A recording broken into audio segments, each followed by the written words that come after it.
commemorate this day, in Uganda, unfortunately, we should be mourning on this day. We should be upset about so many different things, as opposed to celebrating. We are bothered by the many goings on in this our country in regards to journalism, in regards to media freedom in our country.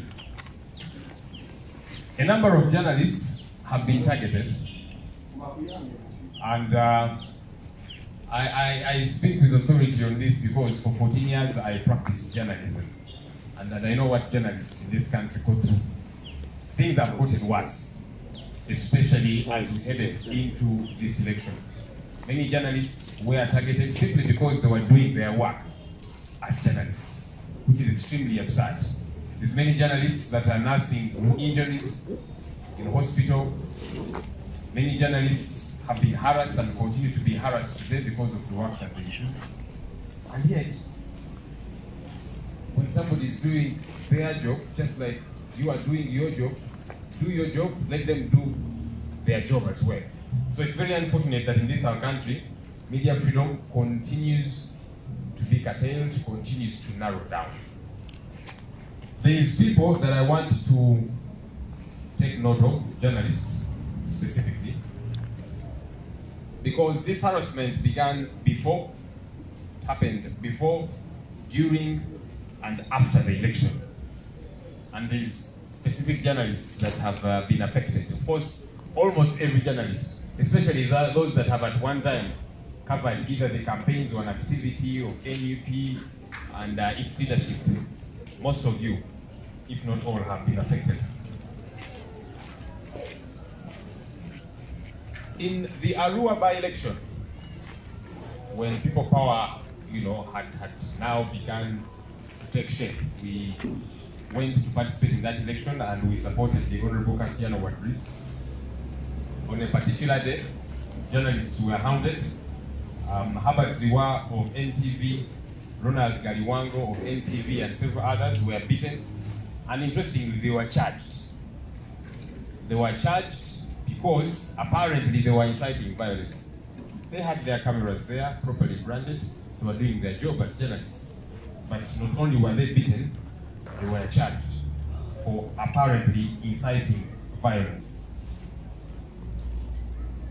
After Honorable Kyagulanyi was arrested, and there were several protests across the country, the Free Bobi Wine protests, several journalists suffered. One specific one, James Akena, a photojournalist with AFP, was badly beaten. And to date, he has never fully recovered. He got permanently injured. And I remember on one of his addresses, Mr. Museveni said, you see that one, they mistook him for a thief, and that's why they beat him up. But to date, Mr. Akena has never gotten justice. His perpetrators, majority of them, because a number of them beat him up, they are still happily operating. And yet, the man is injured permanently. And several other journalists were affected in the Free Bobi Wine protests. We went in 2 campaigns, and several journalists suffered simply because they were on the campaign trail of Honorable Kyagulanyi, because they were covering and showing the world what's going on. They were showing the love that Ugandans across the country were showing Honorable Kyagulanyi. And a number of journalists were beaten. Many of them still have scars. Some are actually permanently injured. I'll read out names of some of those. Ali Mevule of NTV, Daniel Lutaya of NBS, Chitimbo Thomas of NBS, Waiswa Moses, Busoga 1, Batese Sanga, BBS, Jonan Atusinguize, PAL FM, Buganda Ronald Mugenyi, Ghetto Media, Abubakar Lubowa, Monitor, David Lubowa, Monitor, Ashraf Kasirye. Ashraf Kasirye, and he will be here at some point. He still has a long recovery. Many of you saw that incident when his head was hit by a canister or something, got brutally injured, and many people thought he had actually died. Thank God that he did not die. His recovery is a very slow one. We continue to pray for him and do everything possible to see that Ashraf Kasirye recovers. When Honorable Kyagulanyi was in Kalangala for campaigns, you remember that they went to Kalangala and found the place had been besieged by the military, and many of our comrades got arrested. A team led by Lubian Lee, Eddie Mutwe, Dan Magic, and several others, still being held there. We of course continue to demand the release of these people, and we do that in many different ways. You know, that's why we wear t-shirts like the one I'm wearing, saying these people are innocent, they should be free. Supporting a political candidate, your choice is not a crime. But as that happened, as Honorable Kyagulanyi's campaign team members were arrested, journalists were harassed. A number of them were arrested, held for some time, and others were brutalized. I'll mention some of them. Wandera Derrick of Daily Monitor, Carlton Scovia Nakamia of PBS, Richard Kalema. Richard is actually still being held at Chitalia. Kampala Lukman, who is our photojournalist, is also still being held at Chitalia. Kafuko Stanley, commonly known as Sisan, who runs our social media desk, is still being held in Chitalia. Mulinira Musa is also still in Chitalia. Mpanga Charles of Map Media is still in Chitalia. Mutalia Geoffrey of Echoto Media is in Chitalia. Pipa of Pipa Promotions is in Chitalia. Dora Narumansi of Diaspora TV was harassed and detained briefly, and several others. So as you can see, a number of these journalists are in detention at Chitalia, seemingly indefinitely. The reason being, they were doing their job. They showed up when Honorable Kyagulanyi showed up for his campaign, and theirs was to cover and show the world what's happening with the campaign. The campaign team members were arrested, and the journalists too were arrested. After the election, of course, as we were making an evaluation of the election, the violence that had happened, many of our colleagues incarcerated, and we said, let's take action, legal action, and so much more. One of those actions that we took was to take a complaint to the UN Human Rights Office in Kololo. And on that day, hell broke loose. Our leaders were beaten, a number of them. Journalists were beaten in a manner so wanton. It's as if the military was saying, why are you doing your job as a journalist?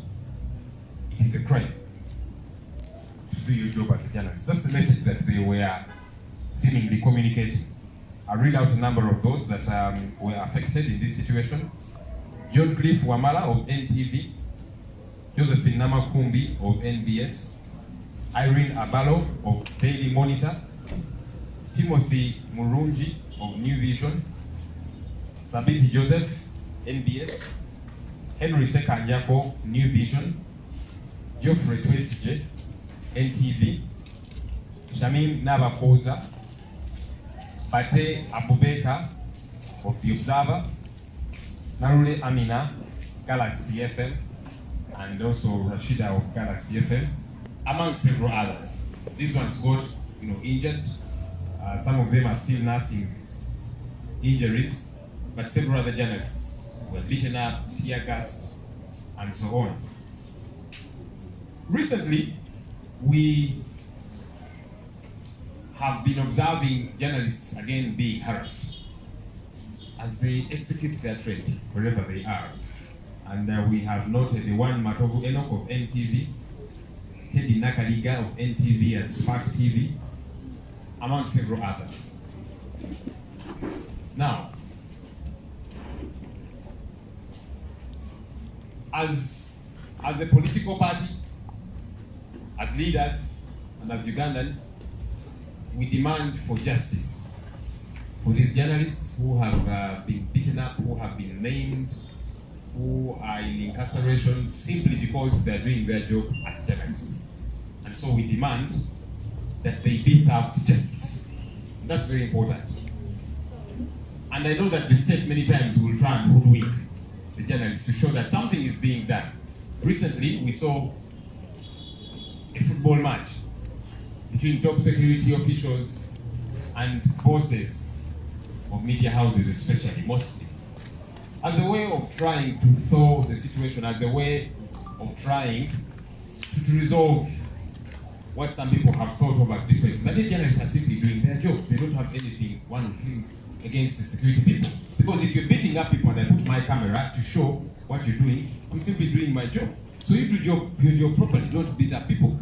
So as journalists have been beaten and so on, they try to mend fences by saying, oh, please come, let's play soccer, and somehow things come to an end. But they don't. They don't. And it's also absurd because the journalists who are battered are kept away from these things. It is their bosses that will go, hold dialogue meetings, play soccer, but the real journalists on ground, the ones being battered, are kept out of the room. Little wonder, even after soccer matches, after all these dialogues and meetings, today journalists continue to be beaten. And so we take note of all these different things on World Press Freedom Day. We ask media houses, the leaderships of media houses, to stand with their journalists. Because many times, journalists are on their own. Sometimes actually, their bosses are the ones that tell them, please come down, don't worry, go back to work. Simply because either a call came from State House to the boss or whatever the case might be, and so the journalist is told, just keep quiet, relax on this matter. And so we are asking the bosses, the leaders of media houses, editors, managing directors, etc., etc., it is your duty to protect your reporters, to protect your journalists, and so do not cover things up. We also call on the media fraternity to be a lot more solid. I know that you will be intimidated sometimes when you want to take action and say, we're going to boycott all the activities of UPDF or police. There are consequences. Many of you get phone calls intimidating you, etc., etc. But our hope is that you will remain resolute and fight for your freedom. That's very important. Because the rest of us will join you in the fight, but you must be involved in the fight. So let's keep fighting. Let's not give up. Let's not tire.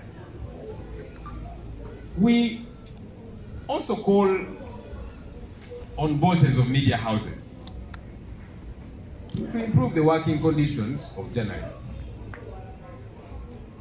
Because many a time journalists work in deplorable conditions. Some of you actually work from your media houses to cover different events because you're not even given money for a border. And then you have to walk back to file a story. Journalists are poorly paid in this country, and yet they do a lot of heavy lifting.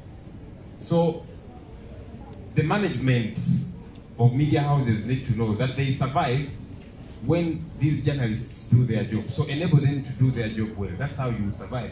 That's how money comes in and you get paid. So it's important as far as we are concerned for media houses to pay their journalists better. And I speak with authority on this matter because I was a journalist for 14 years in different media houses, and so I know the conditions and I know that things are getting worse by the day. So our hope is that the leaderships of media houses will consider this matter and take action accordingly. We want to thank the media for continuing to inform the nation and the world about the goings-on in Uganda, despite the challenges under which you do the work that you do. But we appreciate you. We take note of your sacrifices. We take note of your resilience. And I request colleagues who are here to actually stand and clap in appreciation of the media fraternity for the work that they do.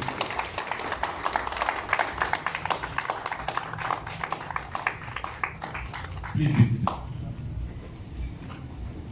I also, and we as the National Unity Platform, want to appreciate the media for continuing to cover our events amidst the challenges. Many of you have been told do not go back to NUP headquarters or to cover activities that have leaders of NUP. You face so many challenges. Many of you face threats, intimidation, and so much more. But you continue to say, we are doing our job. We appreciate you for continuing to do that job amidst the numerous difficulties under which you do this work. Of course, every once in a while, there's been some frosty relationships with some media houses, and we have continued to reach out to some of these. sometimes media houses will misquote us. Sometimes they'll write stories based on fake letters, and that happens. But when it does happen, we reach out to these media houses and we tell them, no, this is not right. You misquoted me. Or this letter, which you're basing on to write a story, is surely fake. And it has been flagged as fake. And we thank media houses for taking our complaints in good faith, and many times for taking action. So we pray and hope that we will continue to have a good relationship with our colleagues in the media, our friends in the media.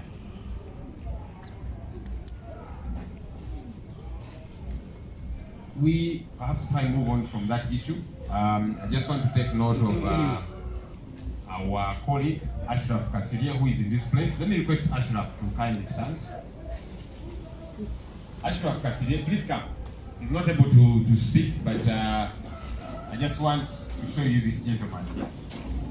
Ashraf Kasiria was part of, kept covering Honorable Kyagulanyi's campaign trail. Actually, way before campaigns, all through the campaigns, and so much more. And this gentleman here has been extremely resilient. His head was hit with the cancer. Many of us thought he had died. And actually, many people actually pronounced him dead. But we thank God that Ashraf Kasiria is alive. He still has a lengthy recovery. We continue to pray for him. And we hope that he will recover soon enough. So our prayers are with you, brother. Thank you for standing strong. Thank you for being resilient. And we want to appreciate everybody that has played a part in making sure Ashraf Kasiria continues to recover. He still has a lengthy recovery. He still has to undergo a number of procedures for him to fully recover. And so we appreciate everybody, our supporters in the diaspora, Ugandans here, and everybody else that has played a part to make sure that Ashraf is taken care of. We appreciate you. Let me actually say that in Uganda because I'm not asking to come back. I don't want to over-disturb you. Mukulu ono yali ku campaign trail ya Honorable Kyagulanyi nga munnamawulire era ng'alaga biki ebigenda mu maaso. Naye mulimu munnange abatakitwala bulungi kibikyanyiisa kubanga yali akola omulimu gwe nga munnamawulire era baamukuba omutwe ne bagwasa ekitundu abasinga ku ffe twali tumanyi nti afudde era abantu abamu bamubika n'omubika. Naye twebaza Katonda nti yakuuma obulamu bwa Ashraf Kasiria era nga tumwebaza kubanga bulamu. Weewaawo akyali mu bulumi era akyetaaga okujjanjabibwa, akyagenda maaso ne procedures ez'enjawulo okujjanjabibwa okulaba nti awonera ddala. Tukyamusabira munnaffe ono era nga twagala okwebaza Bannayuganda mwenna gye muli mu diaspora, Bannayuganda abali wano mukoze kinene nnyo. Abamu nga musonda akasente okusasulira obujjanjabi bwa Ashraf Kasiria. Tubeebaza era nga tumanyi nti akyafuna obujjanjabi era bingi byakyayitamu, naye twebaza Katonda nti mulamu, asobola okutambula, tasobola kwogera nnyo naye twebaza Katonda nti mulamu. Twongere okumusabira. Thank God for you, brother.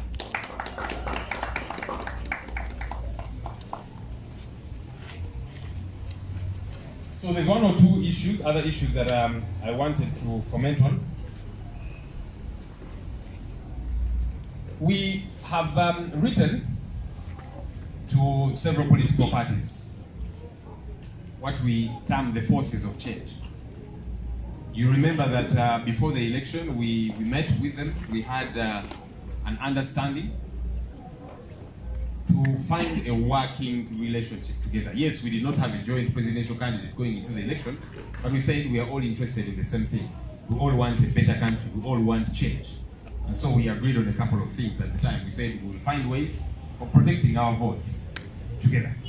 And we did quite a bit of that on several fronts. And we thought this relationship should not end with the election. And so we have continued to keep in touch with our colleagues, the other forces of change. And so recently, our team leader, Honorable Kyagulanyi Ssentamu Robert, wrote to each of the party presidents of the FDC, ANT, JEMA, and the Democratic Party. And the idea is we are requesting to meet with them so we can touch base, evaluate the election that we just came out of, which was brutal for all of us in many respects, but also compare notes, share ideas, see how we further strengthen the struggle that we are involved in, because the struggle has not ended yet. We have got to ultimately see peaceful transfer of power in this country, remove the dictatorship, and get our country on course to becoming better. And all of us are involved in that. And so we think there is unity in strength, and so want to discuss about all these different issues. And they have gotten back to us. Tomorrow we are going to visit the FDC leadership at their headquarters in Najana Kumbi to touch base with them, discuss a number of issues, compare notes, as we have said, and see how we continuously move together. And throughout the week, we'll be meeting the others. We'll be letting you know when we meet ANT, JEMA, and the Democratic Party. But we thought that we should communicate that. You know, Mr. Museveni and his team, they like it when we are split, when everybody is doing their own thing. But you know, when we come together, we are stronger than when we operate individually. So that's why we thought it important to meet up and keep moving together. The last issue I want to communicate is in regard to the speakership races, especially at council level. Of course, we are dealing with the one at parliamentary level, and in not too long a while, we'll be communicating how far that has gone. But in as far as the councils are concerned, LC5, that is Kampala Capital City Authority. Of course, the other districts, Wakiso and several others, where we especially have majority councillors, and then the divisions, the different divisions in Kampala and elsewhere, and the municipalities where we have majority councillors. And for that matter, we get to shape the debate of who becomes speaker, deputy speaker. We at one point told our councillors to relax a bit as they were expressing interest, which is a good thing. But at the time we told them, let's relax and deal with this matter.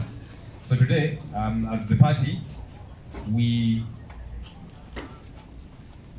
are communicating that beginning Thursday, all those that are interested in either becoming speaker or deputy speaker, we are going to have expression of interest forms here at our secretariat. So please come and pick them. Those that are interested, pick them, fill them. There will be information that will be required of you. So starting Thursday, whoever is interested in becoming speaker or deputy speaker, whether it be of KCCA, the different divisions, different districts, beginning Thursday, please come and pick those expression of interest forms and provide the information, and then we shall move. So the process has pretty much begun. We'll be meeting up again with our leaders, firstly those that will have expressed interest, and then resultantly with our councillors, because ultimately the decision lies with the councillors. They're the ones that vote. So yes, we are involved as a party. We guide the process because NUP has majority councillors in a number of these councils, and that's how we are involved, so that it is organized. But ultimately, the decision rests with the councillors. But even as we say this, of course, eventually, we shall have speaker, deputy speaker for KCCA, different divisions, Wakiso, etc., etc. But ultimately, our hope is that whoever becomes speaker, whoever becomes deputy speaker, it is for the good of the struggle, not just the individual. And we have been saying this all the while, that all the positions that we have, we must use them to further the struggle. And so that's important for those that are vying for these positions. You need to know that you get to occupy that position at the behest of the people. And so our expectation is that we get to use those positions to fight injustice, to fight bad governance, to fight human rights violations, to fight the brutality that is ongoing, to fight the bad leadership that is prevailing in our country, so that those get to be struggle fronts, that those get to be platforms that we use to further the struggle. And that's why we're interested in these positions. So for those who are thinking, no, but now, why are we interested in the positions? Of course we are. Right from the position of President of Uganda, and several others. We need them so we can use them to fight. So we can use them to make sure that the struggle of the people of Uganda is delivered. And so that's important. So whoever comes to pick a form, have that at the back of your mind. But this is not just about you being called speaker or deputy speaker. Yes, there's that and so much more. But most importantly, that we use these as platforms for the struggle. Okay, I'll briefly, perhaps translate what I've said in Uganda for our Uganda-speaking media houses. Excuse me? Yes, please. Some question. I'll take questions when I'm done. Hope that's fine. When I'm finished translating. Sindio?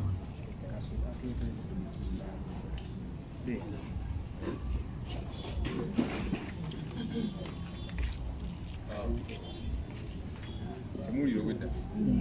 Ebyaddala.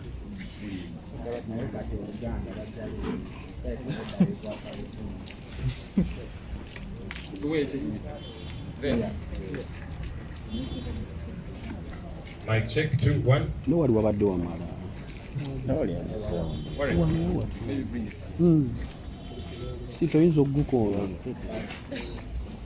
Esita wa Uganda wangamba wayiga oluzungu kati kyogamba baweereza so n'abalabi toba wayiriza. Okay, hopefully that is better. Yeah. I've seen a team, I think it is coming from Busoga. Abasoga mulio. Muli Bukalamu. Tusangaire.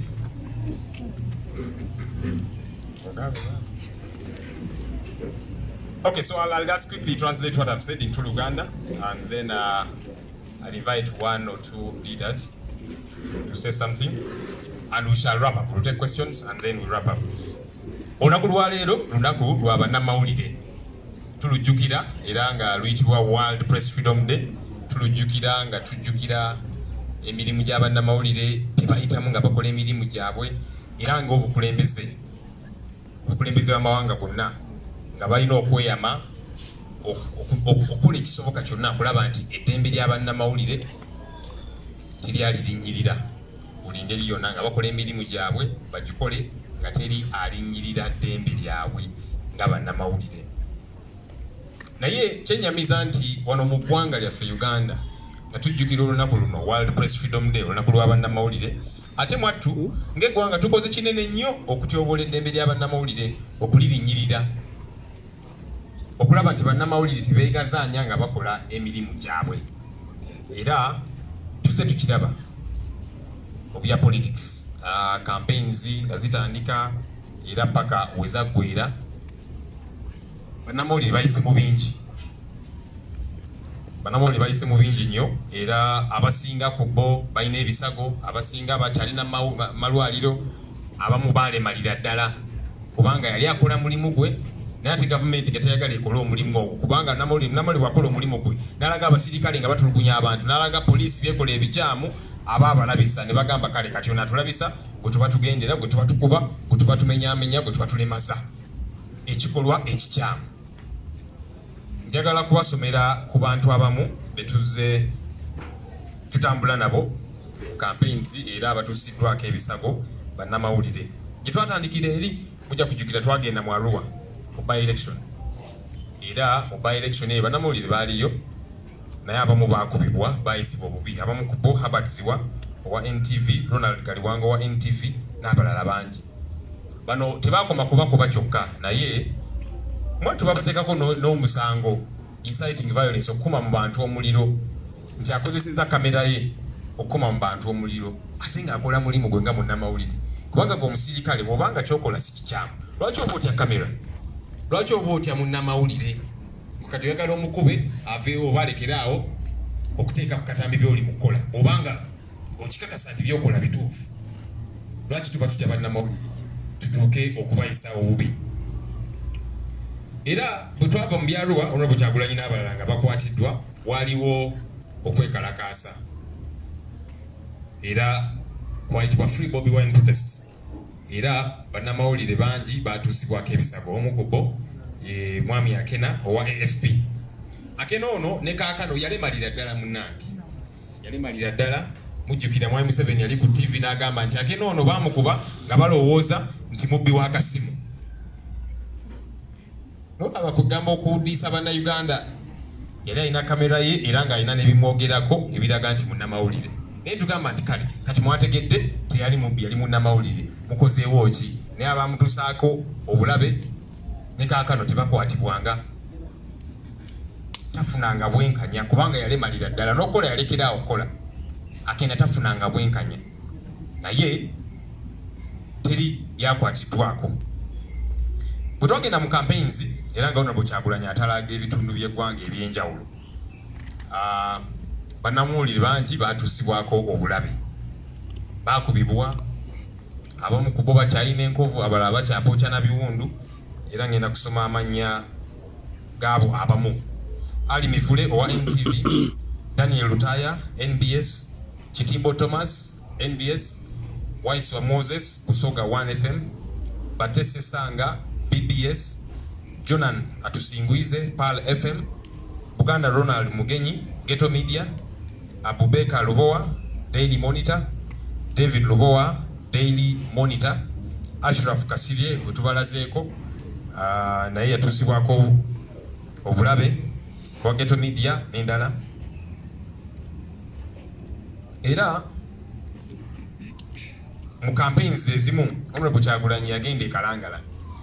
Kugenda e Kalangala campaign team ye ba Eddie Mutwe Nubian n'abalala babakwata era bakyali kitali. Kyovudola ffe kyalemeddeko nga tubanja abantu bano. Tukola buli kisoboka ekikirizibwa mu mateeka okulaba nti ensonga y'Abanubian ne ba Eddie Mutwe ba Dan Magic n'abalala tetunnagivaako era tukyagiremeddeko paka. Twambala zi t-shirts nga zino okugamba nti abantu baffe tukyababanja makooti n'awalala. Naye nga bakwata Banubian ne ba Eddie Mutwe bannamawulire bangi abamu babakwatako ne babasibako okumala akaseera, abalala baatuusibwako ebisago. Abamu ku bo mwe mwali Wandera Derrick owa Daily Monitor, Carlton Scovia Nakamya BBS, Richard Kalema oyo akyali kitalya, Kampala Lukman oyo munnamawulire waffe ebifaananyi wano nga NUP akyali kitalya, Kafuko Stanley abangi gomanyi nga Kistan oyo ye social media manager waffe naye akyali kitalya, Mulimira Musa ali kitalya, Mpanga Charles owa Map Media ali kitalya, Mutalya Geoffrey owa Ekyoto Media ali kitalya, Pimpa owa Pimpa Promotion naye ali kitalya, Dora Nalumansi owa Diaspora TV naye bamukwatako ne bamutuusaako obulabe. Abasinga kati n'abalala of course naye kati bano abasinga nga bwe mbagambye bali kitalya. Ku lwaki?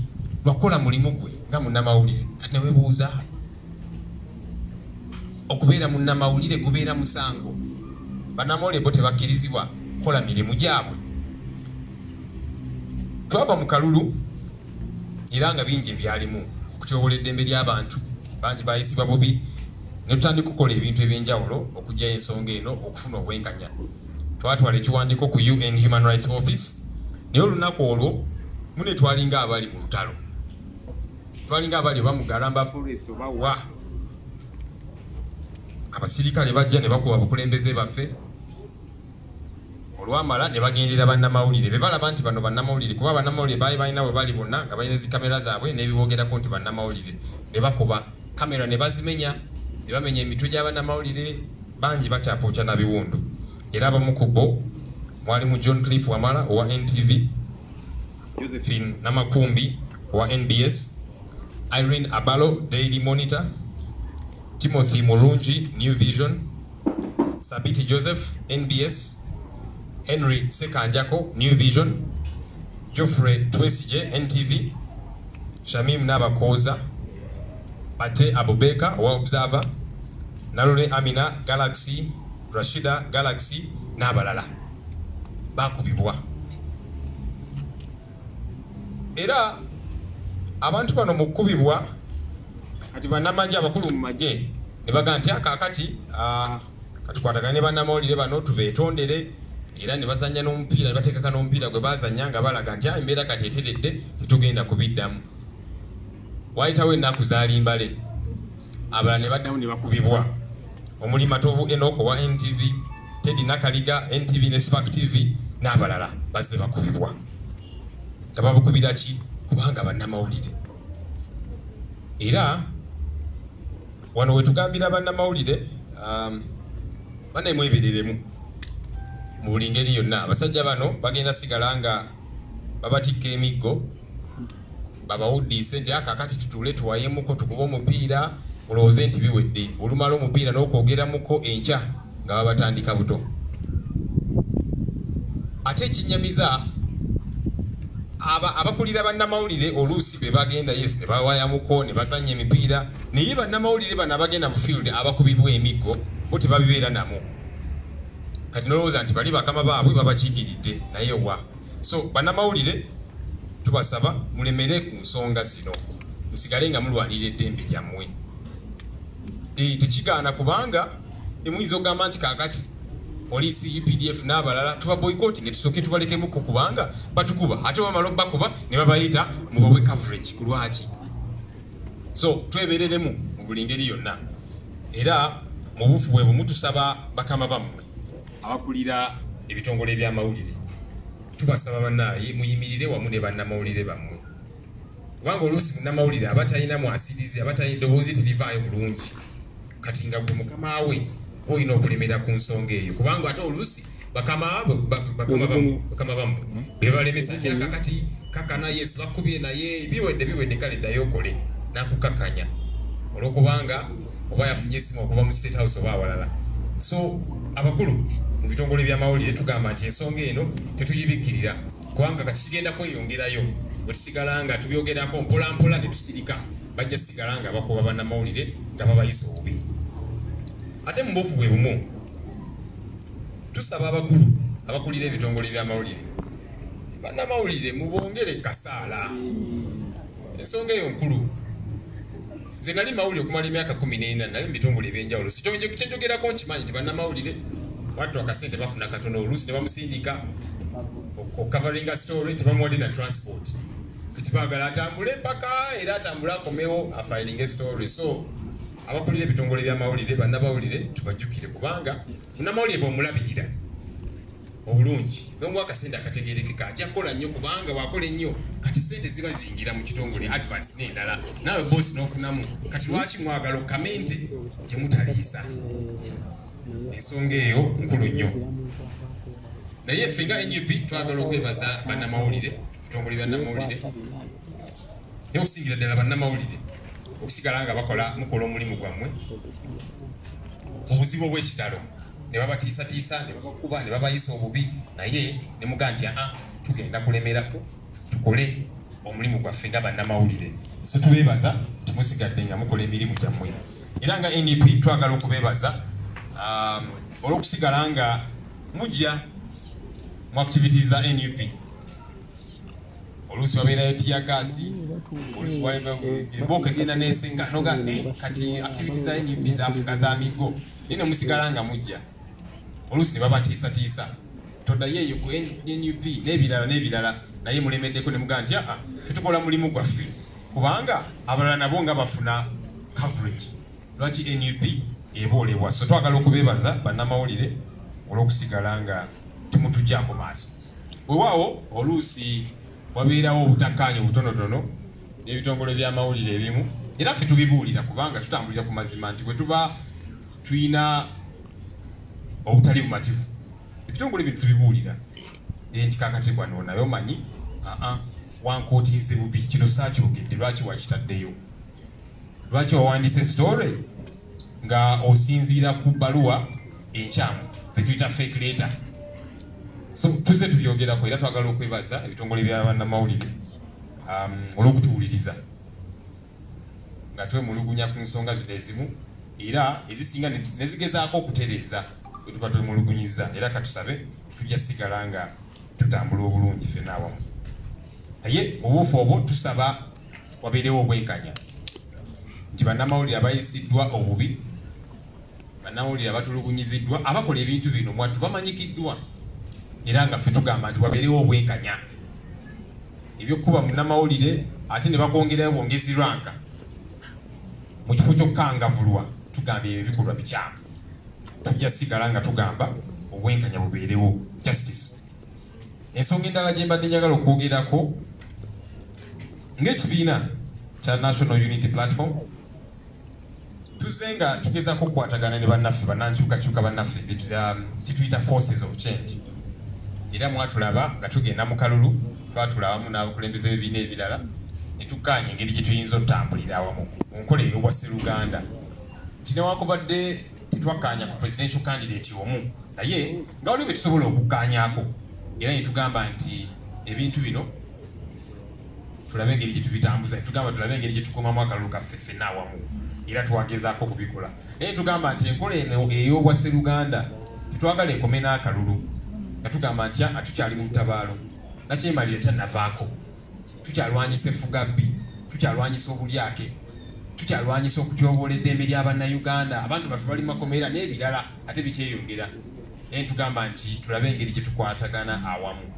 Era omukulembeze waffe Honorable Kyagulanyi Ssentamu Robert yawandiisa amabaluwa ng'agawandiikira abakulembeze b'ebibiina ebyenjawulo FDC, ANT, JEMA ne DP nga tugamba nti tubasaba okubasinkana okuwaayamuko nabo tulabe engeri gye tusobola otambulira awamu ngeri emu oba endala.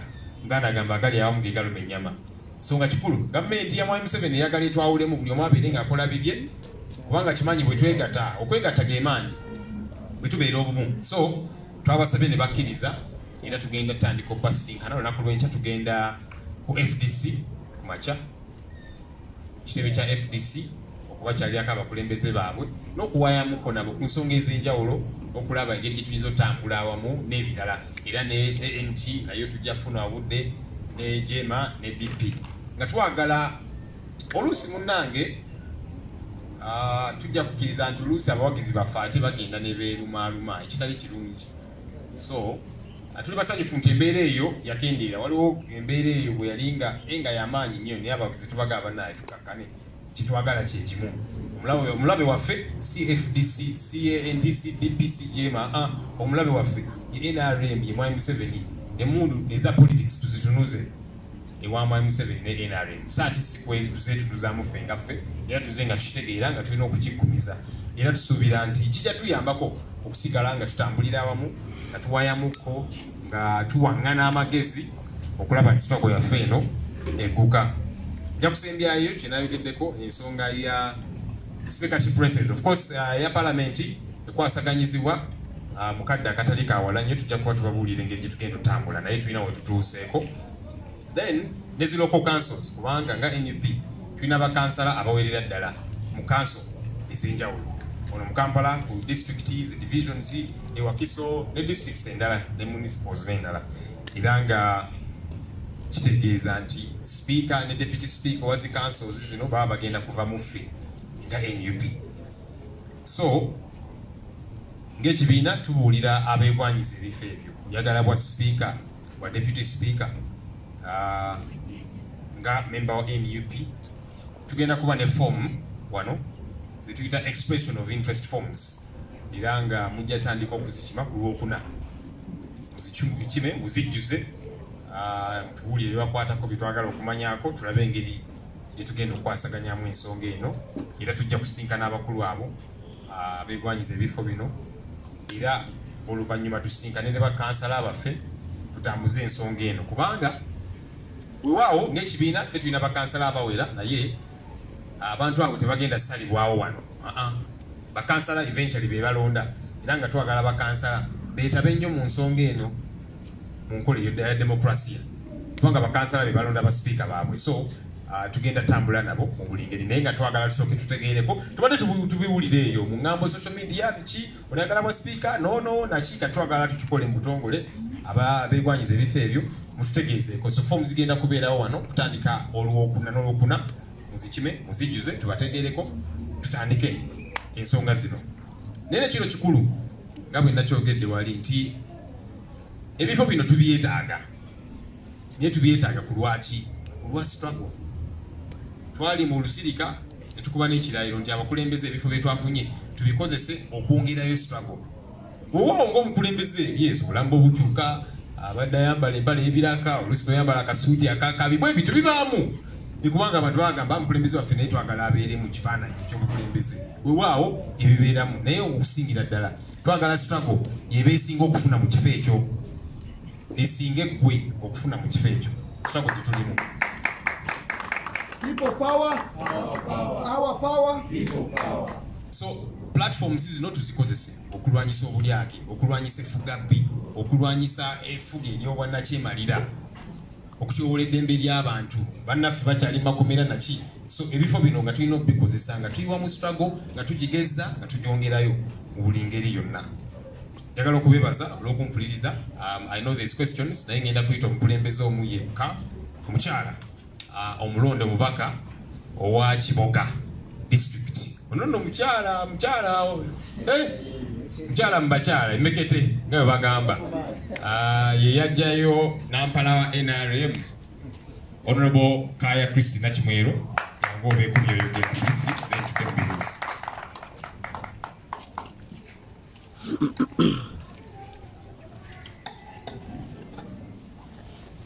People power, our power, people power, NUP, everywhere, NUP. Thank you so much. I will start with the English version. Today we are celebrating the World Press Freedom Day. Not just Press Day, but the freedom of our press. So I would like to take this opportunity, first of all, to thank you, everybody who is engaged in press, who is in media. We are taking this opportunity to thank you on this day, 3rd May, to first of all, recognize the contribution you have given to National Unity Platform. As a party, we were being left out in many of the decision-making options because we weren't formally included in the national agenda.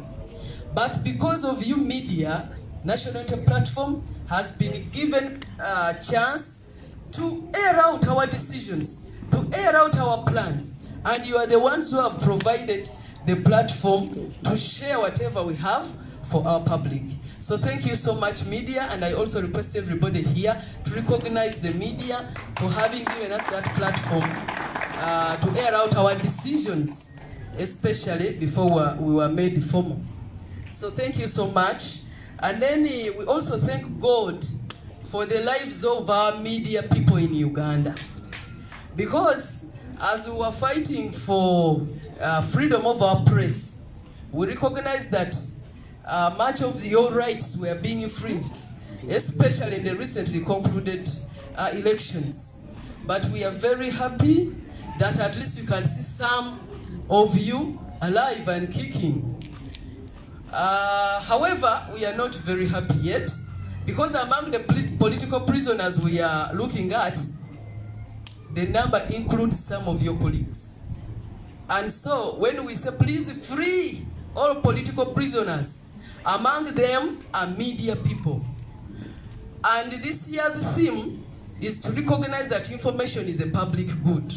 So as they were doing their work to enable us, Binsanga wano, Jendi Agafeyo, the media is helping us get all that information, especially in this era of COVID. When they do cover something and they give it to us, we are able to reduce crowds in certain places. So in other words, press, media, you have helped us sort out crowdiness in certain places. In quest for information, you are giving us that information, sometimes, most of the time free of charge, but at leisure, we do not have to strive a lot to get that information. Thank you so much, because in this COVID era where we're not allowed to travel, go here, there, and there, you really helped us, provided information, which is in line with this year's theme of commemorating your Freedom Day. So thank you so much. And then we are also very aware that other than torturing you, torturing your lives, you have a lot of gadgets, materials that were confiscated during the campaigns. I come from Chiboga.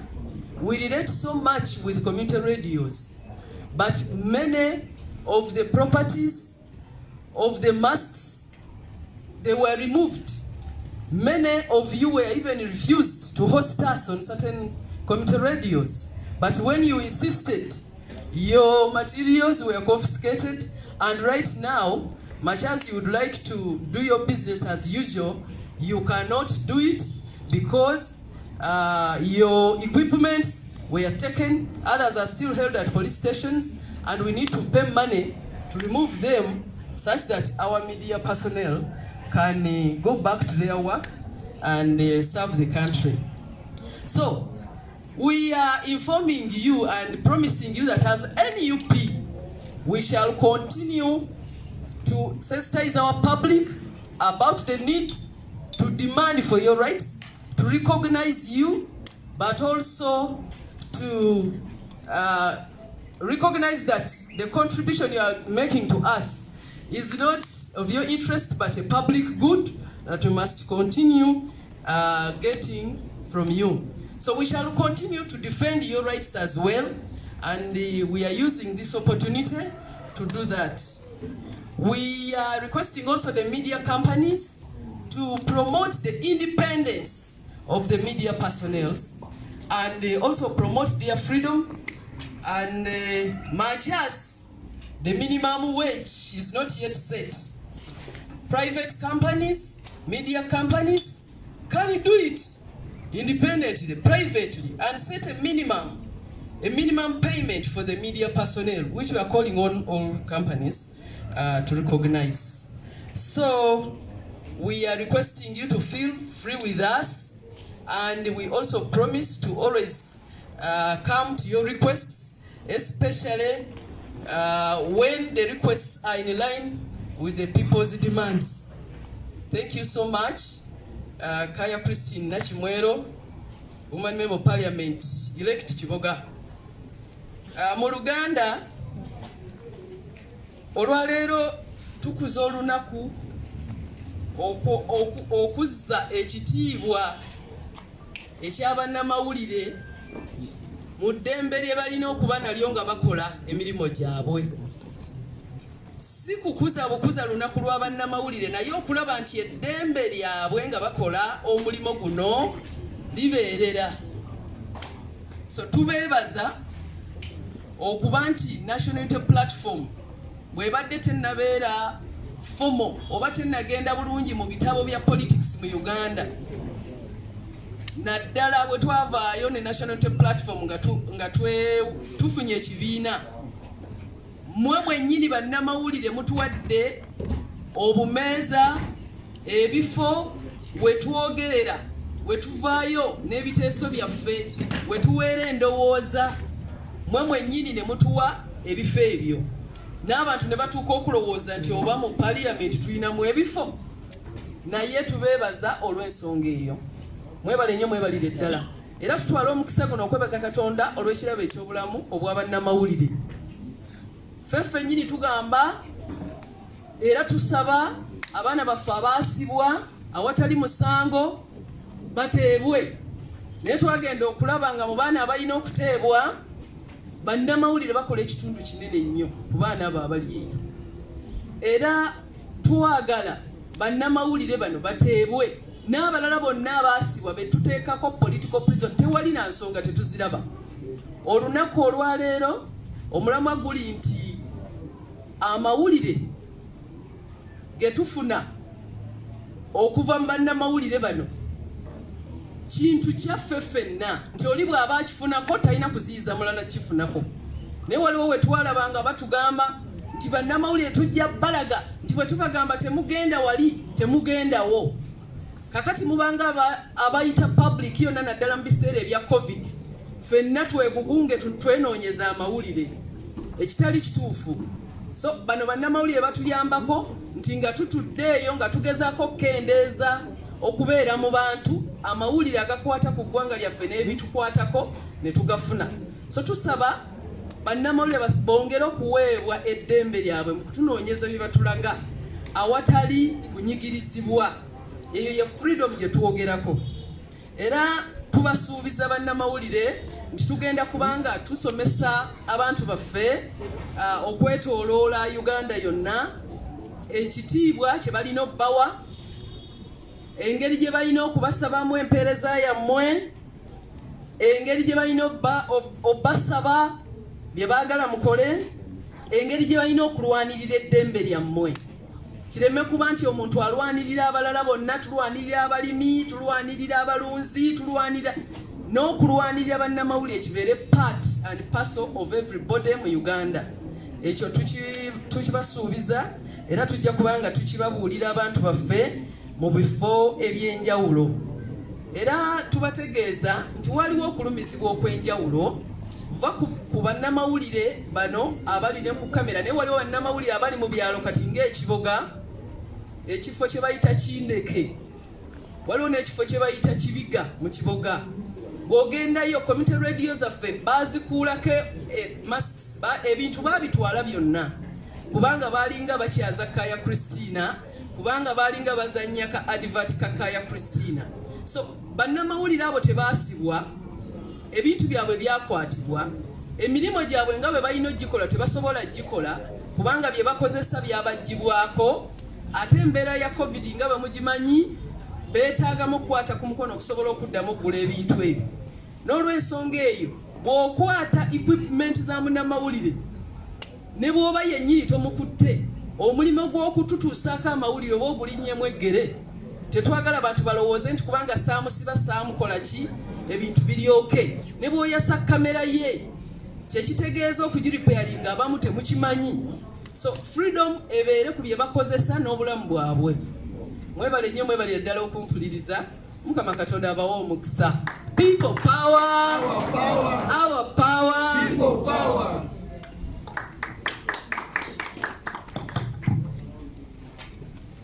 Twenziza Honorable Kaya Christy Nakimwero, mbaka omukyalo Mulonde owa Kiboga District. Oyo mulabe edduka tazanyazanya bya politics, yazze n'amaanyi gali gennyini bibogerako. Njagala okwebaza abakulembeze abantu begasseeko and aba member of parliament Nyabasaba MK Honorable Francis Zaake Butebi, oyo Ssaabavubuka wa NUP Zaake muzibu nnyo oyo. Honorable David Serukenya Makindye Ssaabagabo,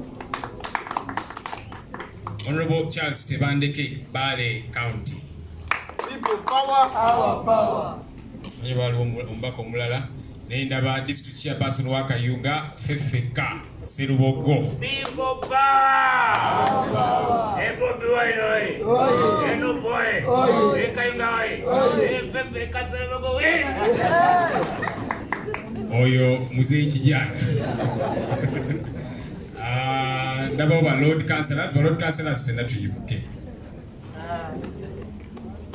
Ba Lord Councillors bane mwe bali kujja. Nina binda bamu abankuba kama sibaya speaker, deputy speaker na kifomu weziri wano kulokuna. Nje muzichime, muzijuze. Mwetulire mwe bali kujja ba Lord Councillors. LC3 Councillors. Tuimukeko LC3 Councillors. People power! Our power! Our power! People power! NUP everywhere! Chagulanyi! Our president! Oyo ye Dennis Tewakabi flag raiser. Jakati kiro ezingira mu council. Ndabyewo some of our registrars. I guess one or two registrars. Okay, wechira mulaba. We bali kujja mama. Aha. Kwibuki. Ubide bane lwa kimuganyo kuyimuka. Mwe bali kubeera ne kakati ono registrar we Makindye then mulongo we ye awangulu wakazanyaawo kale azamwe bimuli basajja bakosi tuweleze ebyana maddala. I saw the team from Busoga. Please stand. That team I think was led by Maria Natabine Dojosta. People power. Our power. People power. NUP everywhere. NUP. Abasoga mwe bali kujja kyabazinga afunvuwe gwe bagamba bas. Okay, I will take your questions briefly and wrap up. If there are any questions. If there are no questions, we are happy to wrap it up. waliwo yabadde asaba ekibuuzo at some point oba twakizeemu. Okay, great. Let's stand for the anthem as we wrap up.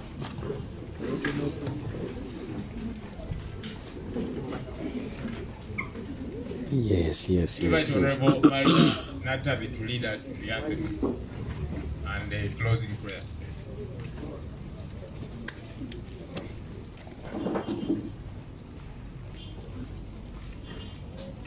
You will pray the prayer in Luso, okay?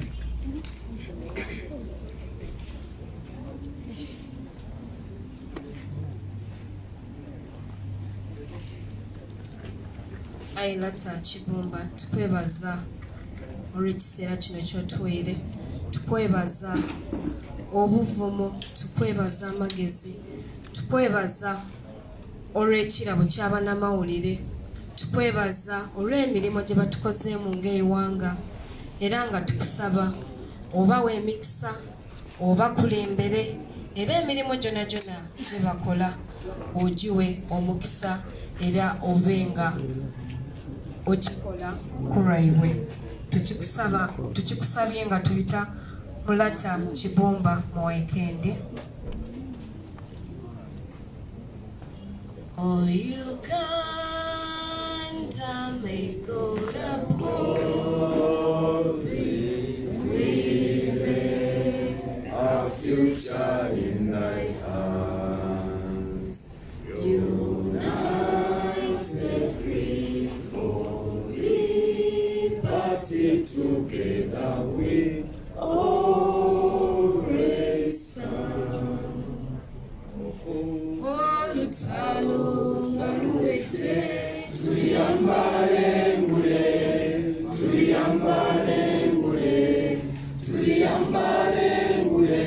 Olutalo nga luwedde, tuliyambale ngule.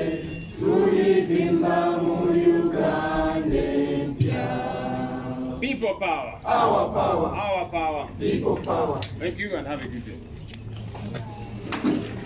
Yes, tuyanze gyobedda abe tuli mu kutambula nabo olunaku olwaleero. Mwebalire ddala okulaba nga tutambudde bulungi nnyo olunaku olwaleero. National Platform olunaku olwaleero babadde bakuza lunaku lw'abamawulire, boogedde ku abo abaakuba mu kampeyini, boogedde ku abo abaatulugunyizibwa, ne boogera ne ku balala bangi. Yes, right now I would like to send my greetings to my brother Adibayo. Yeah, Adibayo from UK. Let me send my greetings to my sister Salima Olivia Nabagala, my brother Lobziru Chams. I send greetings to you.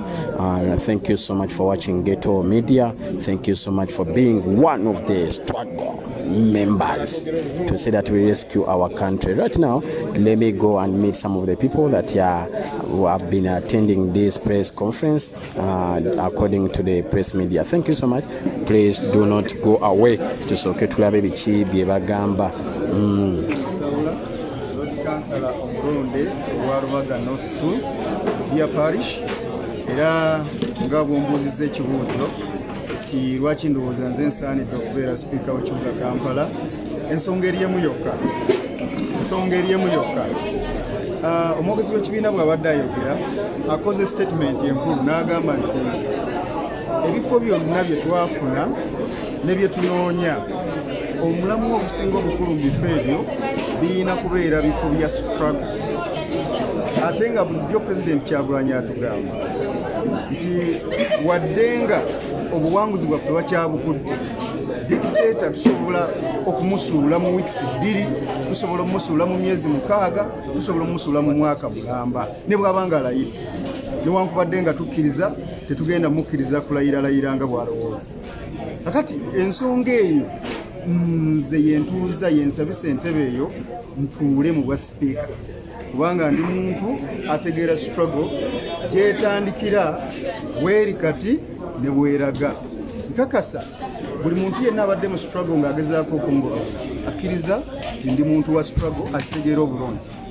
Ndi mujaasi wa struggle asobola okulwanira ku buli mutendera gwonna, asobola okulwanyisa emikono, asobola okulwanyisa omutwe, asobola okulwanyisa ebikono. Kale nno ndowooza olw'okuba nti twagala kukozesa office zino ng'ey'obwa sipiika w'ekibuga Kampala nga platform ze tulina okukozesa kakasa nti mu bannange bonna ndi omu ku bapya asinga enkizo. Ebbanga lyonna lye tubaddewo mu byobufuzi bya Uganda tulabe nga ekifo ky'obwa sipiika omuntu atera okukiwangula atera kukozesa ssente okugulirira aba road councillors agwe ensonga eyo gyogerako era gw'otegese eki ng'eyegwaniza kifo kakati olw'okuba nti ffe aba National Unity Platform ffe tusinga obungi ku bakansala ekifo kino nga omwogezi bwayogedde kibeera determined by the councillors. Bakansala tuli 52 ku State Hall abalondebwa. NUP inako 41, FDC inako 3, NRM inako bameka 8. Nkakasa nti buli muntu yenna gwe bawa tiketi mu NUP n'awangulira ku NUP akimanyi bulungi nnyo nti Honorable Kyagulanyi akitugamba bulijjo ffe tulina okuba ekyokulabirako okulwanyisa enguzi. Kakati bw'oddira omuntu yenna asaba ekifo n'omusaba ssente kitegeeza ate oli promotinga ki nguzi. Kakati kiri eri ffe bakansalazi abalondebwa okupromotinga values za NUP omuli okulwanyisa enguzi oba okuzisuula. Naye buli muntu anaazisuula kamera zimutunuulidde, abantu bamutunuulidde, ensi yonna ekoze eki emutunuulidde. Ndowooza omuntu ng'afunye obululu bwa NUP aba teyeetaaga kalulu kalala konna okufuuka sipiika. In fact etteeka ligamba nti omuntu anaafuuka sipiika ateekeddwa okuba ng'afunye half of the total number of councillors. Total number of councillors bali 52. Kitegeeza nti omuntu okuwangula akalulu ako yeetaaga obululu 27. Obululu 27 NUP erina obululu 41. Kati ate ffe tupromotinga okulwanyisa enguzi. Bwe tulwanyisa ekyo ne tutadda mu kuggyako bannaffe ku ssente kakasa sipiika wa NUP yaba agenda okutuula mu ntebe. Mukama waffe tuzze tulaba sipiika Honorable Kawalya yabadde osuubira kutandikira ku ki nga Honorable Kawalya agezezaako okuteekawo embeera nga kibyagala kutandikira ku bwa sipiika. Yes, baganda bange oyo ye mukulu Akimu Kiza. Akimu Kiza y'omu ku beegwaniza ekifo kya sipiika wa KCCA ng'ate wa National Unity Platform. N'olw'ensonga eyo nja kubamba tuusaako ababaka bano abaagala ekifo kino omu ku omu ngenda kubamba kutuusa ku lunaku leero ku lunaku lw'abamawulire olujaguzibwa wano oba press conference ebadde ku kitebe kya National Unity Platform. Muganda waffe Kasirye Saifullah Ashraf abaddewo nnyo okwatendinga wadde nga tannaterera bulungi kwogerako nammwe naye ajja kuba ayogerako nammwe mu bbanga eritali eryewala. Njagala okubategeeza nti boogedde bingi. Omukulu Jowero abasuubiza nti bo be bawandiikira ebibiina ebyobufuzi ebirala okubasisinkana so si be babawandiikira. N'olw'ensonga eyo balina enteekateeka okusisinkana ebibiina ebyo okwogerako nabo okulaba nga ate bamanya ki ekigenda mu maaso. Bangi bano bakiwakanyiza bedda ndaba ku lives oli agamba nedda tugeza n'omeetinga tugeza n'okola ki. Njagala okutegeeza muganda wange nti Robert Kyagulanyi Ssentamu pulezidenti w'ekkumi ow'eggwanga lino yakyasinza okutegeera ensonga zino. Muganda wange njagala okugamba nti abalina obwongo senses ey'ekkumi kuba tuva ku 5 ku 6 7 8 9 10 abasinga sense eno bali abantu 3 mu ggwanga lino Uganda. Abali abantu 3 mu ggwanga lino Uganda nga kuno kwaliko omugenzi Samson Kisekka mufu ne kubaako yaliko president w'eggwanga lino Godfrey Lukonge Binaayisa naye mufu. Olwono ne kuddako Robert Kyagulanyi Ssentamu nga ye waali. N'olw'ensonga yagenda okuteekateeka okusisinkana ebibiina by'ebifuzi bino aba yategedde dda kikyalina okukola. Muganda wange aba yamanyizza dda biki byalina okwogera na biki byagenda okubanga basisinkana nabo. So saagala mweraliikirire Robert Kyagulanyi Ssentamu singa yalina senses ng'ezaffe abasigadde abalala beeza abakulembeze abalala, singa ekibiina kye eky'ebyobufuzi tekiriwe kiri ssaawa zino, singa obuwanguzi bwe yatuukako mu ggwanga lya tulino Uganda tebulinga we buli ssaawa zino. Okitegeera muganda wange yensonga lwaki nkugamba nti ye aba ategeera kikyazaako. Yaleeta ekibiina nga tewali amanyi ne beekanga ne baddukira mu makooti baleese obujulizi bawambye yakiwandiise yakiwaayo ne beekanga lwa nsonga alina sensi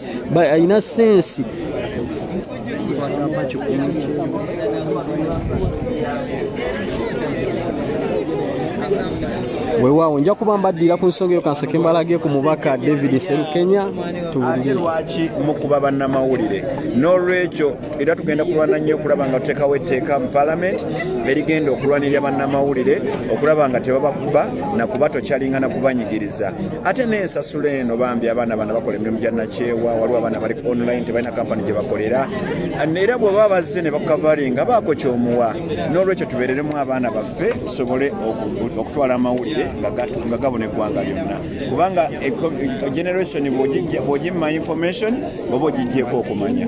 Mwebale nnyo, mwebalire ddala. Ghetto TV forever, bannamawulire mwenna tubaagala nnyo, Mukama abankolere bulungi.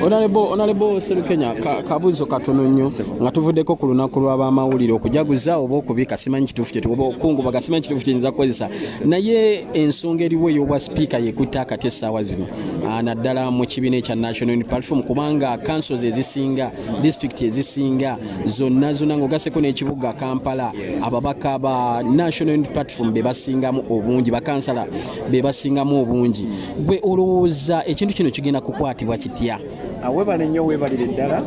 Nange nafunye amasimu mangi nnyo ng'abaana bansaba mbawagire, naye nasazeewo obuteenyigira mu kalulu kano okuvaayo kuwagira mwana yenna, naddala abali mu constituency yange. Abali ebo nsobola okubawagira oba wa National Unity Platform ng'azze Kampala nsobola okumuwagira kubanga azini kinkwatako, naye ate abo mu constituency yange bwe baba nga ba NUP bali bataano ate nnondeko omwo muwagire, kireetamu okutemaatema. Njagala nnyo obusobozi bw'omuntu bwe muba bumutuusa ku ntebe. Kati nze ng'omubaka wa Makindye Ssaabagabo njagala gamba abaana bange bonna abeesimbyewo Basekyanzi, Bawaswagumba, mbaagala nnyo, naye mbadde saagala kwenyigira mu ntalo ntono, wabula omuntu yenna anaasobola okuyitamu manya ajja kuba National Unity Platform kuba tuli bangi. Nze nina omutima munene yadde teyampagira, nja kukola naye ndabe nga muyamba okugusa emirimu gye.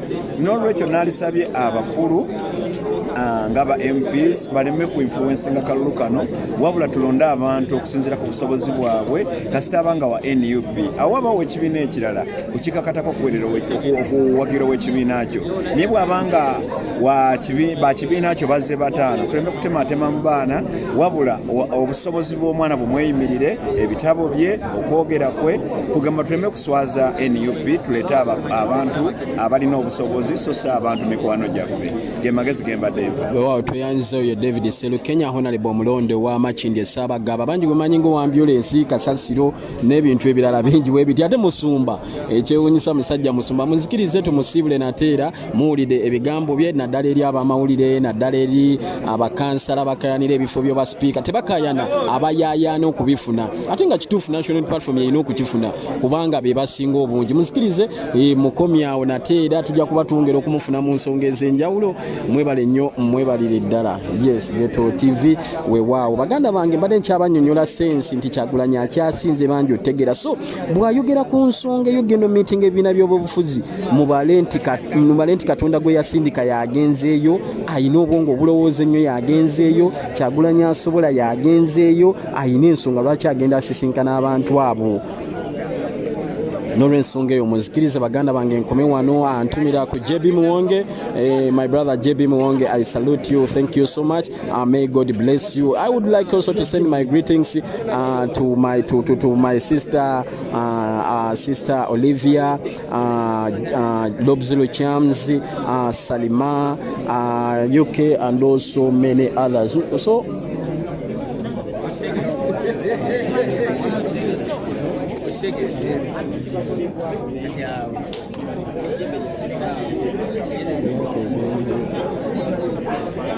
all right, allow me to say bye-bye, our brothers and sisters. We shall talk next time. Naye ng'ensonga y'obwa speaker tugirikonyo tugenda kuba tubakutuusako abaagala obwa speaker boogere omu ku omu. Kizakimu mbabuuliddeko gwe tubadde twogera wali yayagala ekifo n'ensite gy'otubuulire ekifo kye oyagala speaker bwawo. ekintu nga mukyagadde nnyo kambawe ku Dennis Speaker ate mbasiibule naye atubulire n'abantu abannayuganda olunaku olwaleero nga tuddukira abaganda baffe bannamawulire bingi nnyo ebyogeddwa omwogezi waffe wa NUP Bisajja Ssenyonyi bingi byayogeddeko ayogedde obumenyi bw'amateeka obuli mu ggwanga lyaffe n'ayogera ku bannamawulire bazze batulugunya omuli aba NTV omulimu omuganda waffe Ashraf Kasirye gwe bakuba essasi nga tuli mu campaign trail so bintu bingi nnyo byogeddeko ate nga naffe tebinnagwa olutalo terunnagwa awo wenyini wetugenda okwongereza amaanyi paka dictator wanaava mu ntebe right now Dennis Day mbategeeza nti nzija kuba speaker ku campaign division era nga nsaba support yammwe bannayuganda bannange bannakampe mwena munteremu essaala ne bakansala mwena abaliyo abannonda bakwano bange bakansala bannange nzija kuba speaker setuse kugamba nti nokusabwise bweggulu tuze okulaba ku ebyo ebifo okusobola okuba nga tubeerawo baganda baffe abatesimbyewo nga olaba nti tulina baganda baffe bageto speaker tebesimbyewo tebesimbawo naye ng'ate Dennis teyesimbawo ng'ate nsobola okubeerawo baganda bange baganda baffe bagenda kuva mu makomera nga tebalinayo batandikira Dennis tenina okubeerawo baganda bange abo tuze tubeerawo famire zaabwe ebimu tetubiteeka mu mawulire kuba ebintu ebimu birina okuba private so tulina okubeerawo baganda baffe tulina okuba nga tuddukira baganda baffe tuze tuyita nabo mu struggle zonna eza campaign bagenda beerawo batya nga bavudde mu makomera bagenda beerawo batya tuze tulwana nabo bano abetesimbawo bangi nnyo so nga nze Dennis ekifo ekyo nkyagala kulwa abaganda bange balwanyi sikyagala nga Dennis nkyagala kulwa abaganda bange abalwanyi n'okuba nga tukyusa ebintu ebiganye mu bitundu byaffe ebyenjawulo okuweereza abantu abatulonda neyanza nnyo neyanzege nze Senono Dennis abantu bagamba weewaawo Dennis kamulekereze ate mbalekereko okulabanga tujjako Museveni bannaye FCC ngenda gikoyesa okulaba tujjako Museveni nga sikkirizigana n'ebyo gavumenti weewaawo omulabi wa Ghetto TV omulungi kugambye ngenda kutuusaako omu ku omu wadde ng'omwami ono ngenda kuba naye ne interview ennene okumumanya obuwonvu n'obuggo n'obuvo ne abantu abalala beegwaniza ekifo kya KCCA okumanya be baani naye kansooke nfuneko katono nnyo engeri gye balangiridde olunaku olwaliro olunaku olwokuna lwe bakima empapula mu butongole omwami ono atubuulire kumanya gamanya muganda wange manya nze Kizza Hakim Sawula Road Council omulonde owa Lubaga North 2 Lubya Parish. Ekifo tutegedde nti weegwaniza ekifo ekya speaker wa KCCA since nti ali KCCA gwe mutima gwa Uganda oba lyeddiiro lya Uganda ekifo ekyo kitegeeza kinene nnyo eri eggwanga lino weewulira otya nti gwe oli wanjawulo nnyo ku abo abalala abakyegwaniza nsonga ki? Ensonga esooka muwuliriza bulungi omwogezi w'ekibiina ng'ayogera bingi bye tutunuulira mu muntu atudde mu ntebe eyowa sipiika naye ekisinga okuba ekikulu ffe ng'aba National Unity Platform kwe kutunuulira omuntu ng'ategeera struggle gye tulimu okukozesa ebifo bino bye tulina ne bye tugenda okufuna okubanga commanding center ezigenda okwakisereratinga okulaba struggle kujongerako akaliro okulaba nga tusobola okukwata bulungi nnyo obukulembeze bw'eggwanga so eyo nsonga nkulu mu nsonga zonna omuntu ze yandyagadde okusinziirako okufuuka sipiika kati nga nze aludde mu struggle nga bukyanga njiyingiramu siwummulangamu yadde olunaku n'olumu kuva 2008 nenzija mu Ssuubi 2011 nenzija mu struggles nyingi ezibaddewo Kyaddondo nali musaale mu 2017 ne tubeera mu People Power katuli mu NUP by election zonna nzibaddemu abajjukira bwe nali ehoyima nga President Kyagulanyi atusindise mu kalukanya kato nze omu ku baasigalayo ne malayo mwezi mulamba nga bansi nkakasa bukakasa nti ndi mutuufu nnyo okutuula mu ntebe eyo tukozese entebe eyo okubaako bye tukola okwakisereratinga okulaba nga tusuula dictator mu kiseera kyonna ekisobola kubanga President yatugamba Kyagulanyi nti ayinza ogwa olwaleero tuyinza omusuula enkya ayinza n'okulayira ne tumusuula nga yakamalako emyezi emeka nga Bashir bwe yali so buli kifo kyonna ekisobola okuwa amaanyi ekirina obuyinza ekirina resources tuteekeddwa okukikozesa okulaba nti abantu ab'enkyukakyuka aba struggle be bakituulamu tusobole okuwangula n'okulwanyisa dictator tumujje kubanga tukyalina budde bwonna obudde bwe tulina owatali kwebalira owatali kuwummula tulina kuteekako maanyi paka olunaku lwanafuluma mu eggwanga lifune emirimu. Weewaawo ye kansala Kiza Akimu yeegwaniza ekifo muganda wange ekyobwa sipiika bwa KCCA sinsi tugenda kufuna naye interview ya dakika nga 3 1-on-1 gye bujjaawo leero obenkya kanekomerezebwa nebisinga tujja bimubuuza ebisinga tujja byogerako okwogera okumumanya nabaki abalala abeesimbyewo ku kifo kino abakyegwaniza aba National Platform. Munzikirize mukomi wano muganda wange ebisigale tujja kuba tubireeta ate okulaba nga tweyongerayo. Weewaawo baganda bange kanfuneyo omu yekamba simbula ate tugende ku mirimu emirala mugende ku mirimu mwebale nnyo mwebalire okubanga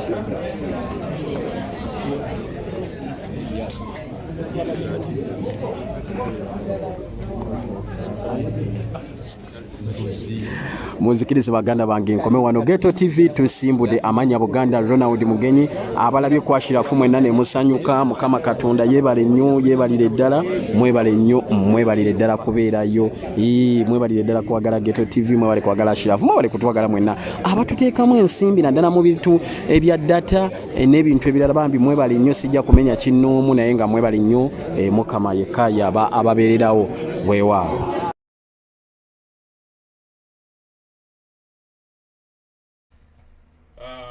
Guys, let me hope you hear me very well. Thanks for watching. Mwebale kwebereramu mwebale kubeerako nga mulaba. Yes, ebadde press conference okuva ku kitebe kyaffe ekikulu ekya NUP Kamwokya. Yes, ng'ensonga muziwulidde bulungi nnyo naye ndowooza ekisinza okubasanyula actually nange ekisinza okunsanyula kwe kulaba nti muganda waffe Ashraf Kasirye ali bulungi oba agenda aterera kuba man mwena abaliko ku campaign trail eyo nga omukulembeze waffe agenda Lwengo yali agenda Lwengo nga ino genda MPG is districts bili yali ino actually yali asuze Masaka as it yali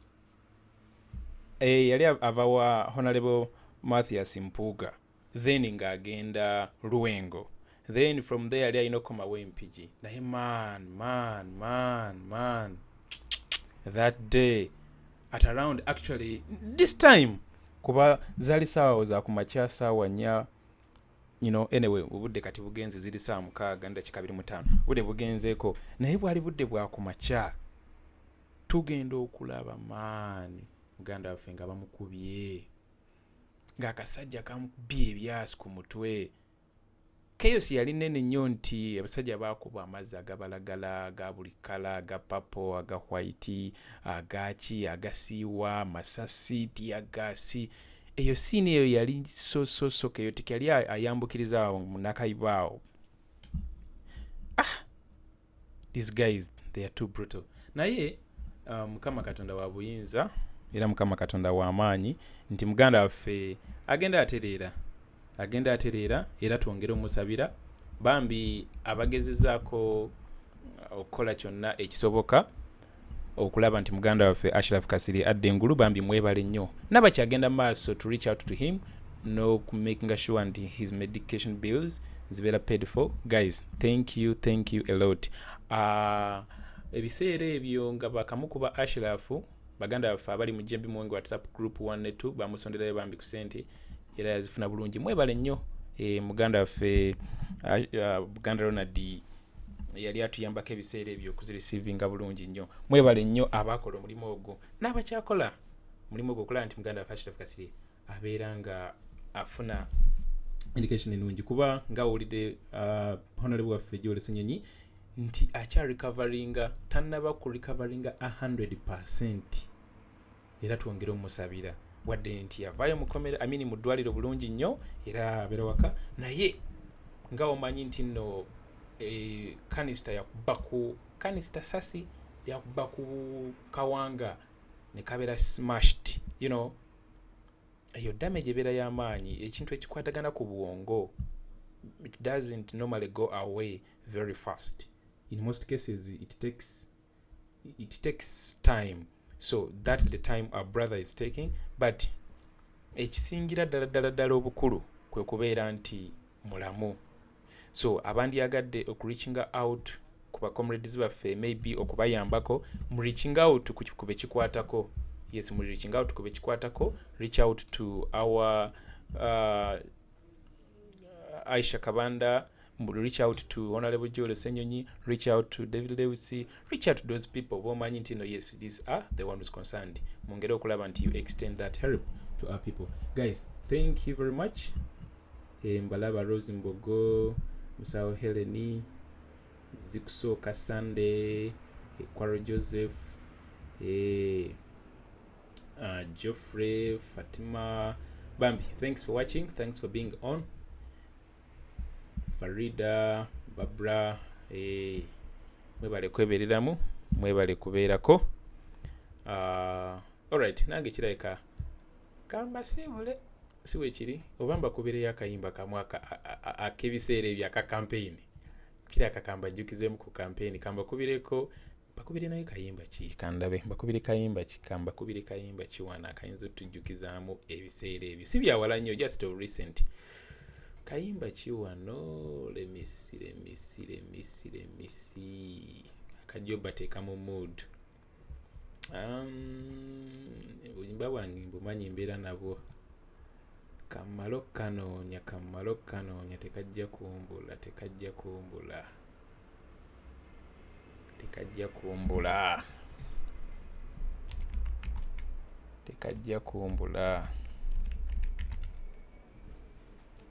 ekayimba kikandabe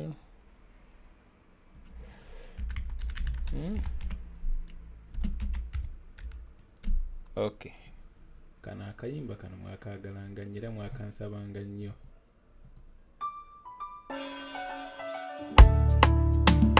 We need freedom. It's a struggle song. Yeah. It's the time to change our Uganda from the worst to the best, from dictatorship to the leadership. Let us rise and fight for what belongs to us. We are one blood, we are one people, we are one nation at last. We need a change, we need a freedom. Let us fight for peace together as one. We need to vote for a new president and build a new Uganda democracy. We are slaves in our own country home, killing us like we're no human, denying us freedom over everything, crying every day but no one can. Injustice everywhere and tribalism. Let us stand and demand for democracy. We are one blood, we are one people, we are one nation at last. We need a change, we need a freedom. Let us fight for peace together as one.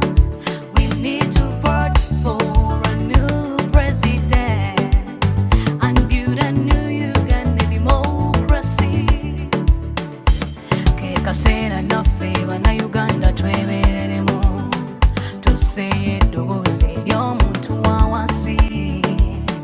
Akalulu kaffe tumanya watufu bwe tukateeka, tulonde omukulembeze amazima nga ye Bobi.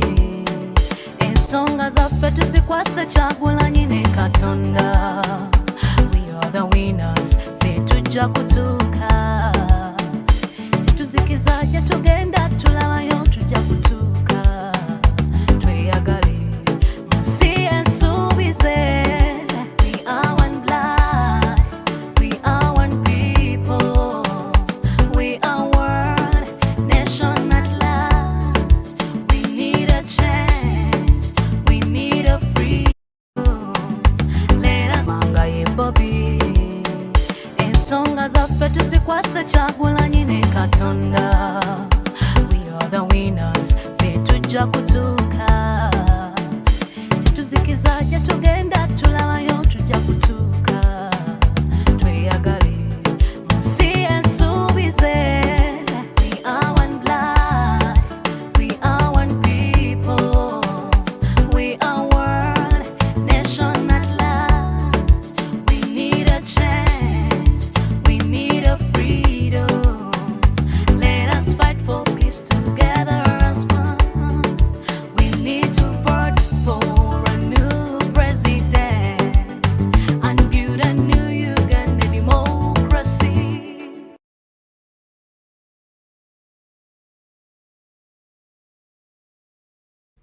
All right, guys. I think that's all. Yeah, I think that's all. Mwebale kuberako.